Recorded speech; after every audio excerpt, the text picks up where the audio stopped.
हम आतंकवाद को समझना नहीं चाहते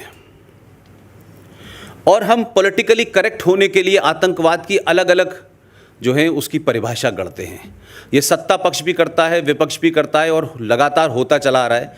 तो मैं सत्ता पक्ष को, इसके और इससे पहले वालों को तो कुछ हद तक मैं लीवरेज इस बात का देता हूं कि वो संविधान के शपथ लेकर वहां बैठे हैं, शायद बहुत सारे शब्दों का इस्तेमाल नहीं कर सकते, बहुत सारी बातें नहीं कह सकते, सच्चाई को शायद दूसरे तरीके से कहना चाहते हों या सच्चाई को सच में न कहना चाहते हों। लेकिन मेरी शिकायत जो है वो भारतीय समाज से है। समाज ना तो किसी बंधन में बंधा हुआ है, न कोई संविधान का उसके ऊपर रोक है। जब इस देश में प्रधानमंत्री को गाली दी जा सकती है, जब इस देश में पार्लियामेंट को गाली दी जा सकती है, जब इस देश में इस बात की स्वतंत्रता है कि लोग कहते हैं कि भारत तेरे टुकड़े होंगे इंशाल्लाह इंशाल्लाह, इसे कहा जाता है कि ये आदमी के विचारों की स्वतंत्रता है, तो मैं सिर्फ इतना ज़रूर चाहता हूँ देश भर के लोगों से कि भाई आप आतंक के बारे में क्या समझते हैं, किस तरह उसको आप देखते हैं।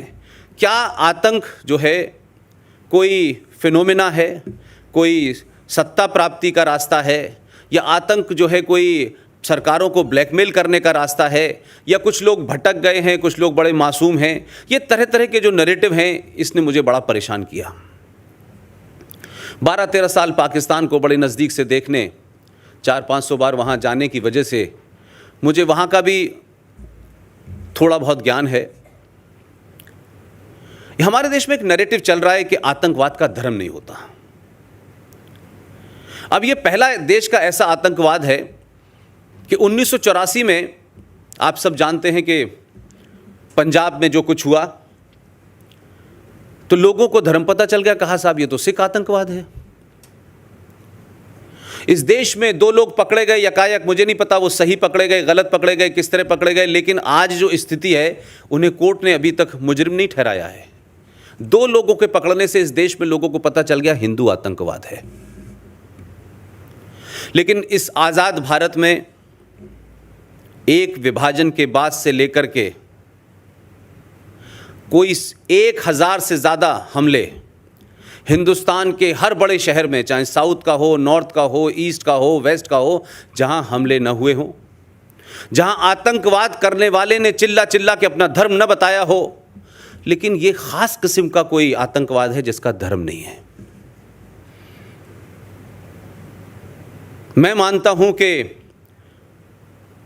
भारत में इस्लामिक आतंकवाद को पूरी ताकत के साथ पॉलिटिक्स में, सोसाइटी में, इंस्टीट्यूशंस के अंदर, जुडिशरी में बढ़ावा दिया जा रहा है, और आतंकवाद जो इस्लामिक है उसका नाम लेने से भारतीय समाज को डराया जाता है। लिहाजा एक आतंकवाद का नाम हम छुपाने के लिए कहते हैं कि पाकिस्तान आतंकवाद कर रहा है। तो पाकिस्तान सन 1947 में बना और आज तक पाकिस्तान जिस थ्योरी पे बना था उससे 1 इंच भी आगे पीछे नहीं हुआ है। ये बात अलग है कि लाखों लोग मरे, पाकिस्तान का क्रिएशन हुआ, वो इस्लामिक राज बना। ये भी बात सच है कि पार्टीशन आपने किया तो धर्म के नाम पे किया। ये भी बात सच है कि भारत में उस वक्त के जो भी हिंदू लीडरान थे उन्हें हो सकता है कि अपने हिंदू होने पे शर्माती हो, लेकिन उन्होंने सेकुलरिज्म को चुना। तो इस देश में सेकुलरिज्म के बाद भी हमने ये देखा कि पिछले 70 साल में एक डिवीजन नहीं है। इस देश में 500 से ज़्यादा कश्मीर बन चुके हैं, लेकिन हम बोलना नहीं चाहते हैं क्योंकि हमारी राज सत्ता न खिसक जाए, कहीं लोग हमको वोट देने से न कहीं मना न कर दें। लिहाजा हमें उस झूठ को घुमाए रखना है। सक्सेसिव गवर्नमेंट आती है, आप बीमारी को बीमारी के तरीके से इलाज नहीं करते। दुनिया जिसको ये बीमारी समझ में आ जाती है, 9/11 के बाद से अमेरिका में कोई घटना नहीं घटी। वो सच थी, गलत थी, उस पर विवाद हो सकता है, उनको जो लगा उन्होंने किया, दोबारा हमला करने की किसी ने सोची नहीं। लेकिन हमारे यहाँ हर हमले के बाद झूठ बोलने के लिए, क्योंकि भारत में एक बड़ा वर्ग है, कहीं वो नाराज ना हो जाए, उसकी नाराजगी के चलते हम हर बार कहते हैं पाकिस्तान ने किया है।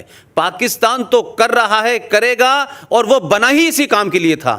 लेकिन आपने अपने देश में भारत के संविधान में इतने प्रोविजन करके, भारत के संविधान में जिस तरीके के अमेंडमेंट किए गए हैं, जिस तरीके के फ्रॉड किए गए हैं, जिस तरीके के संसद में फ्रॉड किए गए हैं, जिस तरीके के कानून बनाए हैं, जिस तरह के इंस्टीट्यूशन बनाए हैं, वो भारत के संविधान उसकी इजाजत नहीं देता। लेकिन आपने अपनी राजनीति को सीधा करने के लिए उन इंस्टीट्यूशन को भी आपने इस्तेमाल किया है।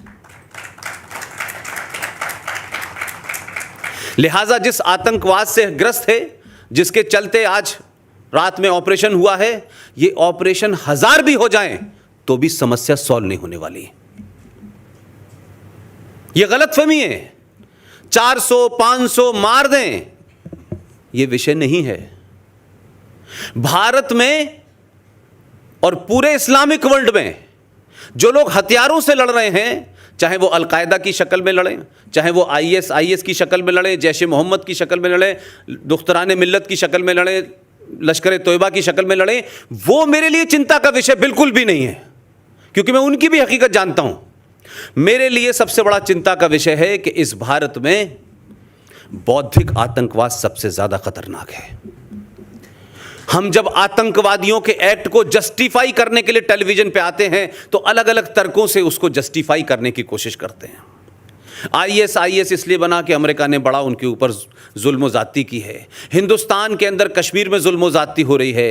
हिंदुस्तान में हिंदू ताकतों की वजह से हो रहा है, RSS की वजह से हो रहा है, विश्व हिंदू परिषद की वजह से हो रहा है। तो भाई मैं ये समझ नहीं पा रहा कि आखिर सन 47 से पहले क्या दंगे इस देश में नहीं हुए? सन 47 के बाद नहीं हुए?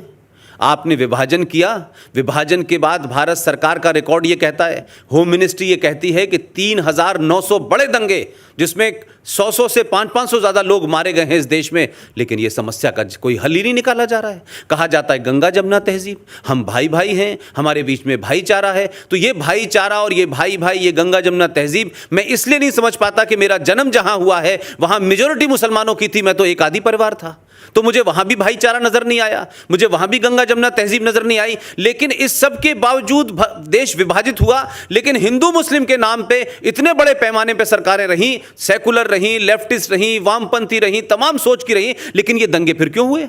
और अगर ये दंगे सच्चाई हैं तो फिर ये भाईचारा किस बात का है? और ये भाईचारा है तो मुझे बताइए कि इस देश में कौन सी वो ताकतें हैं जिनको आगे करके इस देश को तोड़ने की साजिश सुबह से लेकर शाम तक चल रही है और कुछ लोग मौन बैठे हुए हैं। उनको लगता है नहीं बोलना चाहिए, अभी ठीक नहीं है बोलना, अभी हमको कुछ और काम करने हैं। लिहाजा पुलवामा, उड़ी, पठानकोट, ये सिलसिला रुकेगा नहीं, ये ख़त्म नहीं होने वाला है। हम 2 4 10 स्ट्राइक कर दें, हम तो 3 वॉर लड़ चुके हैं, उसके बावजूद भी ये स्थिति है। तो समस्या कहाँ है? समस्या हमारे बीच में, समस्या इस समाज में है जिसे सहने की आदत पड़ गई है, जिसने कहा है कि हम सहनशील लोग हैं, हम किसी का प्रतिकार नहीं करते हैं, आप भी रहिए, आप भी रहिए, आप भी रहिए। और हमने सिर्फ एक रास्ता ढूंढ लिया है कि अगर मुंबई में दंगा हो तो कुछ लोग दूसरी जगह चले जाएंगे, अलीगढ़ में दंगा हो तो दिल्ली में आ जाएंगे। तो ये जो भागने की मानसिकता है और उस सच्चाई का सामना करने की जो हमारी हिम्मत नहीं है, उसकी वजह से पूरी दुनिया में डरपोक और बौने लोग आपको डरा रहे हैं और आप लगातार डर रहे हैं। लेकिन अब समस्या यह हो गई है कि जिन लोगों को पिछले 70 साल में कभी डर नहीं लगा, 1984 में 3500 सिखों का मर्डर हो गया, खुलेआम हो गया, उन्हें डर नहीं लगा। इस देश के प्रधानमंत्री से लेकर संसद पे हमला हुआ, कोई किसी को डर नहीं लगा। 1990 में कश्मीर से हिंदू पंडितों को मस्जिदों का इस्तेमाल करके, अजान दे करके, पर्ची निकाल करके कि कल रात टीकालाल टपरू के घर में जाना है, उनके बाहर ये चस्पा कर देना है कि आप या तो रात में छोड़ दीजिए, नहीं सुबह अपनी हत्या के लिए तैयार हो जाइए। जिन मस्जिदों का ये इस्तेमाल किया जा रहा था तब किसी को डर नहीं लगा। लेकिन मुंबई में मैं बैठा हूं, आप तमाम सारे लोग हैं, मुंबई के कुछ हॉलीवुड और बॉलीवुड के कुछ हीरोओं को यकायक 2014 के बाद डर लगने लगा है। ये डर उनको कभी नहीं लगा, इससे पहले कभी कुछ हुआ ही नहीं। 3900 दंगे हुए, लाखों लोग मारे जा रहे हैं, सिख मारे जा रहे हैं, कश्मीरी पंडित मारे जा रहे हैं, धर्म के नाम पे युद्ध हो रहा है, डर नहीं लगा। तो मैं तो उनको एक ही मेरा मैसेज है कि उनको डर लगना चाहिए और पूरे ताकत से लगना चाहिए। ये कोई किसी पार्टी का प्रचार, किसी व्यक्ति का प्रचार नहीं है। कोई समझता हो कि 2014 में कोई सरकार आ गई है